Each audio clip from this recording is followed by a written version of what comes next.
Firefighters battled flames for hours after an historic home in Ionia caught fire overnight.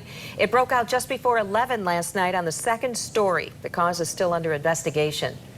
The house is on Main Street near the corner of Rich Street. And new tonight, 24-hour News 8's Heather Walker is learning that this fire is more than a structural loss. It's a piece of history being taken away.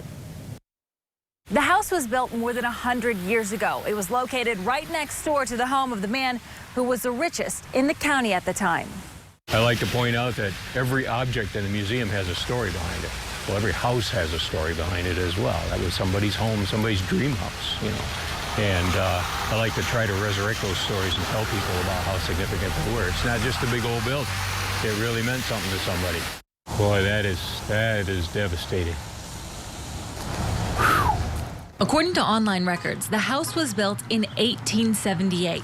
And in 1885, the Michigan State Hospital for the Criminally Insane opened in Ionia. The first appointee to that position of superintendent was Dr. Oscar Long, who lived here.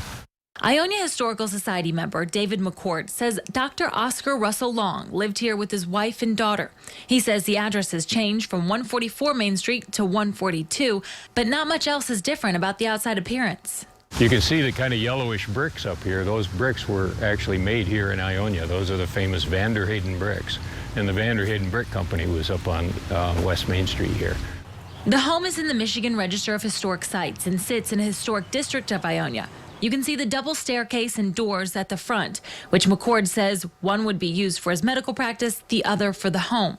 The house was always known locally as the Cupola House. Cupola house? It had the cupola on the top of it, yeah. So they would use that for outdoor enjoyment? Oh yeah, yeah. A lot of the houses had widow's walk up on the roof, and they could go up there and just watch fireworks, or just hang out. And most every house had a view, of some kind, and it was just sort of a family gathering place, like a back porch would be today. We haven't been able to get in touch with the owners, but the Historical Society hopes that they do rebuild. In Ionia, Heather Walker, 24-hour News 8.